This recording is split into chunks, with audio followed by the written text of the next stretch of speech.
여름 피서철 산간계곡에서 불법으로 취사나 야영은 물론 쓰레기를 무단 방치하는 행위가 기승을 부리고 있습니다. 더욱이 하천과 산림구역에 단속 권한이 나눠져 있어 불법 행위를 부추긴다는 지적입니다. 폭염이 이어지면서 바다 수온까지 올라 어민들의 속이 타들어가고 있습니다. 양식 어민들은 집단 폐사를 막기 위해 사투를 벌이고 있습니다. 태백 장성광업소를 기리기 위한 특별위원회가 출범했습니다. 석탄 산업의 역사와 가치를 정립하는 사업을 추진할 계획입니다. 속초여고 일대 학교 밀집 지역을 연결하는 우회도로가 개통했습니다. 학교 주변 교통난과 동해대로 일대 교통정체가 해소될 것으로 기대됩니다.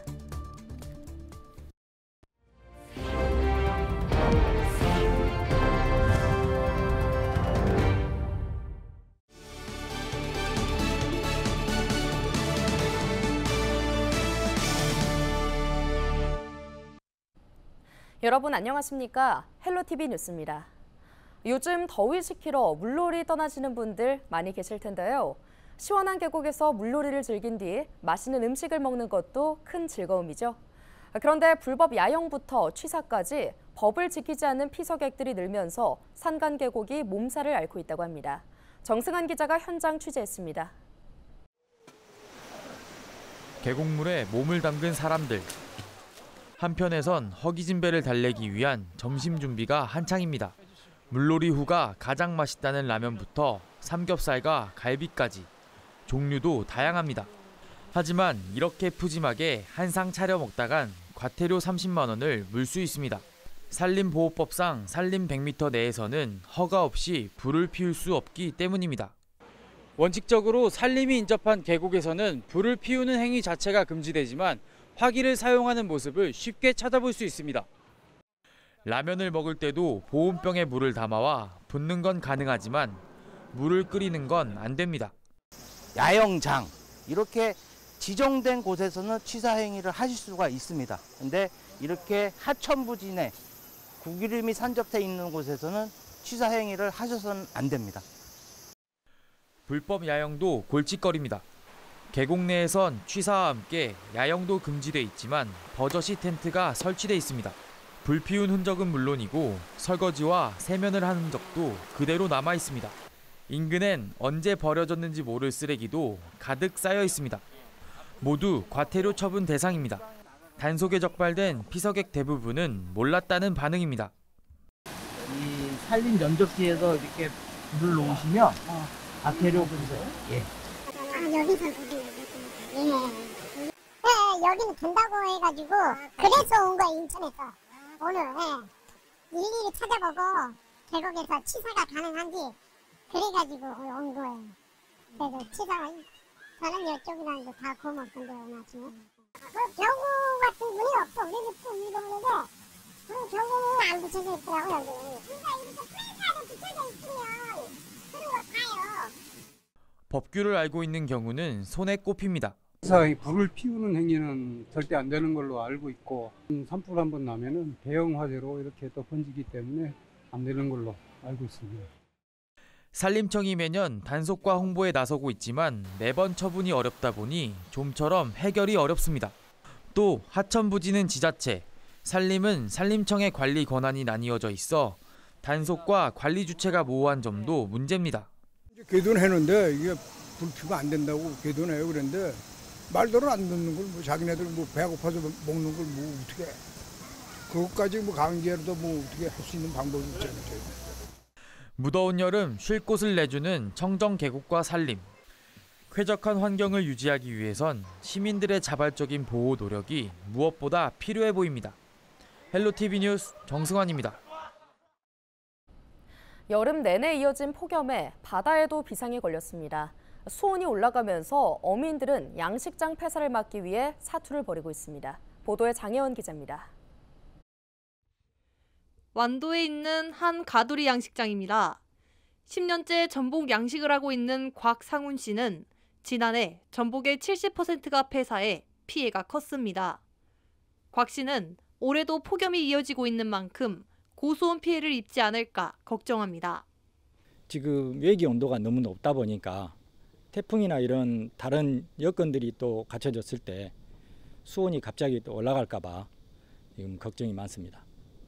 바다수온이 25도 이상이면 고수온 예비특보가 발효되는데 이때 전복과 같은 어패류들이 집단 폐사할 가능성이 높습니다. 해상 양식장의 경우 고수온 피해를 예방하기 위해 액화산소와 면역 증강제를 보급하지만 수온이 25도 이상이면 별다른 대책이 없어 피해를 입을 수밖에 없습니다. 육상 양식장도 상황은 마찬가지. 어민들은 고수온 피해를 막기 위해 수조에 물을 가득 채워 산소량을 늘리거나 산소통을 활용해 산소를 주입합니다. 냉각 설비가 최선이지만 비싼 비용 탓에 설치할 수도 없습니다. 지자체는 고수온 피해 예방을 위해 예찰 활동과 현장 지도 등을 실시하고 비상근무조를 운영해 피해에 따른 합동조사를 진행할 예정입니다.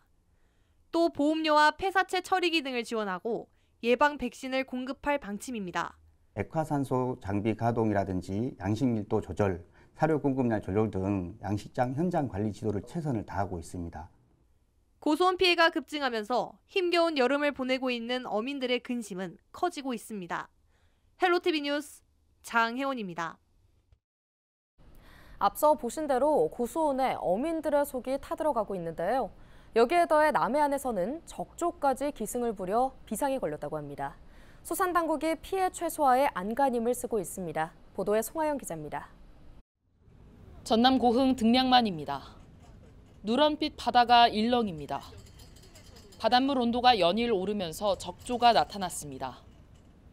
이곳은 지난달 31일 고수온 경보가 발효된 이후 수온이 일주일 넘게 27도를 웃돌고 있습니다.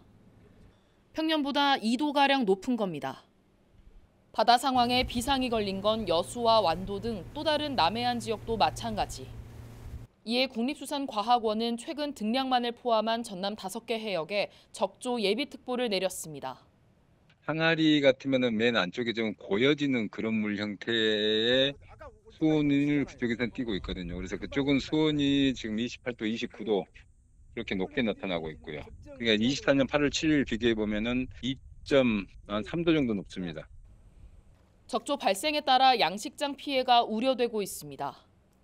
대량 번식한 플랑크톤이 해양 생물에 독성 물질을 분비하면서 폐사로 이어지기 때문입니다. 지난 2011년부터 2022년까지 자연재해로 인한 양식장 피해 규모는 2,300억여 원으로 나타났습니다. 이 가운데 적조 피해액은 492억 원으로 고수온에 이어 두 번째로 많았습니다. 이렇다 보니 각 지자체와 수산당국은 양식어가 피해를 줄이기 위해 방제 활동에 집중하고 있습니다. 드론과 선박으로 적조 예찰을 강화하고 황토를 살포하는 등 대응하고 있습니다. 관련 기관 및 어민들과 합심을 해가지고 계속 예찰을 하면서 만약에 적조 방제 구역이 나오면은 적조 방제를 위해서 일단 황토를 저희가 한 2만 톤 정도 사전 확보하고 있고 뭐 철부선, 어장 정화선 그리고 이제 황토 살포기를 이용하여 적조 퇴치에 최선을 다하고 있습니다. 이런 가운데 해양수산부는 지난 2일부터 적조 위기경보 주의를 발령하고 남해안을 중심으로 확산세를 점검하고 있습니다. 이와 함께 당분간 폭염이 이어질 것으로 예상되는 만큼 어가의 사료 공급을 줄이고 어류 밀도 조절에 각별히 주의해달라고 당부했습니다. 헬로티비 뉴스 송하영입니다. 속초시 노악동 속초여고 일대를 연결하는 우회도로가 9일 개통했습니다. 속초시는 노악동 소야초등학교에서 서론중학교를 지나 도리원길을 연결하는 우회도로를 준공해 이날 개통했다고 밝혔습니다. 우회도로는 폭 10m, 전체 길이가 309m인 왕복 2차선 도로로 개설됐습니다. 속초시 노악동 배움터길 일대는 속초여고와 서론중, 소야초교가 밀집한 지역으로 등하교 시간 교통량이 집중되면서 지속적인 정체가 발생했습니다. 속초시는 우회도로 개설로 학교 주변 교통난과 동해대로 일대 교통정체도 해소될 것으로 기대하고 있습니다. 지난달 폐광한 태백 장성광업소를 기리기 위한 특별위원회가 지난 8일 태백시청에서 출범했습니다. 태백시 문화재단은 국내 산업화의 출발점인 장성광업소에서 석탄 산업 100년과 광부 등 산업전사의 역사를 기억하기 위해 특별위원회를 구성했다고 밝혔는데요. 특별위원회는 앞으로 석탄 산업의 역사 및 문화유산적 가치를 정립하고 미래 100년을 위한 에너지 대전환 등 관련 사업을 추진할 계획입니다. 태백시는 이와 함께 국가산업 선도지역 견인을 기념하기 위한 행사를 다음 달 6일 개최하기로 했습니다. 강원특별자치도가 전국 지자체 중 최초로 6급 수의직 공무원 임용을 추진합니다. 선발 예정 인원은 수의 6급 18명을 포함해 모두 32명으로 18세 이상 수의사 면허증 소지자면 지원할 수 있습니다. 응시 원서는 오는 21일부터 3일간 지자체 인터넷 원서 접수센터에서 접수하며 자세한 사항은 도청 누리집을 통해 확인할 수 있습니다. 강원도는 감소하는 수의 인력 확보를 위해 지자체 최초로 임용직급을 7급에서 6급으로 상향했습니다.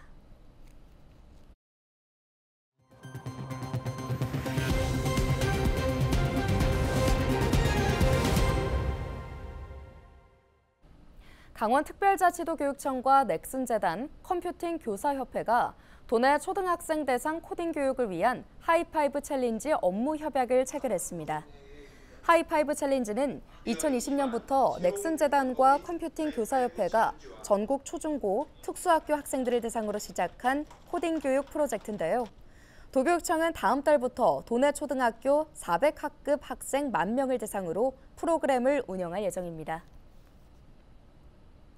고성군이 해마다 침수 피해가 발생한 간성읍과 거진읍 도심 지역의 하수도를 대대적으로 정비합니다. 고성군은 223억 원을 들여 집중호우 및 재난재해에 대응할 수 있는 우수관로 4.78km를 신설 개량하고 1.2만 톤 규모의 우수 저류 시설도 설치한다고 밝혔는데요. 고성군 간성읍과 거진읍 도심 지역에서 침수 피해가 발생하자 환경부는 2022년 11월 하수도 정비 중점 관리 지역으로 지정했습니다. 고성군은 이달 중 실시 설계에 들어가 내년부터 하수도 정비 사업에 착수할 예정입니다. 강릉 원주대가 강릉 캠퍼스 정문 앞 공간 활용과 관련해 강릉 시민과 대학 구성원을 대상으로 아이디어를 공모합니다. 강릉 원주대는 정문 앞 유휴지를 지역 시민과 함께 공유할 수 있는 다목적 공간으로 개성하기 위해 12일부터 21일까지 대학 홈페이지를 통해 아이디어를 접수받는다고 밝혔는데요. 해당 유휴지는 둘레 350m, 면적은 7,000제곱미터 규모로 7번 국도 및 교동 소롤 택지와 접하고 있습니다. 강릉 원주대는 정문 유휴지가 대학과 시민이 함께할 수 있는 공간으로 재탄생하면 이용도가 높을 것으로 예상하고 있습니다.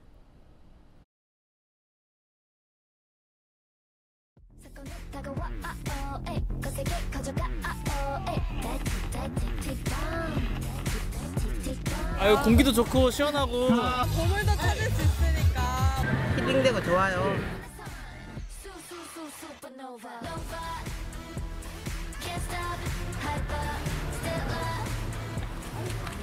달고 과육이 단단해서 이제 사보신 분들은 저장성도 굉장히 좋다고 하셔가지고 기분 좋게 축제를 맞이하고 있습니다. 여기에서 먹어보니까 더 싱싱한 것 같고 애기도 되게 좋아해가지고 더 좋은 맛으로 느껴지네요. 네.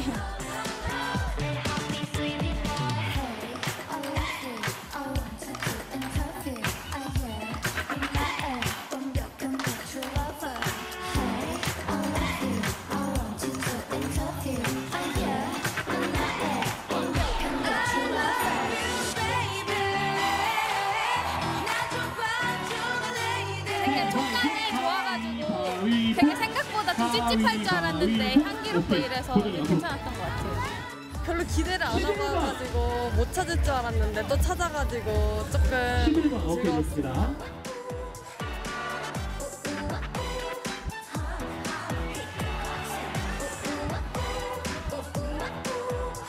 생선, 분내, 도마도 최고!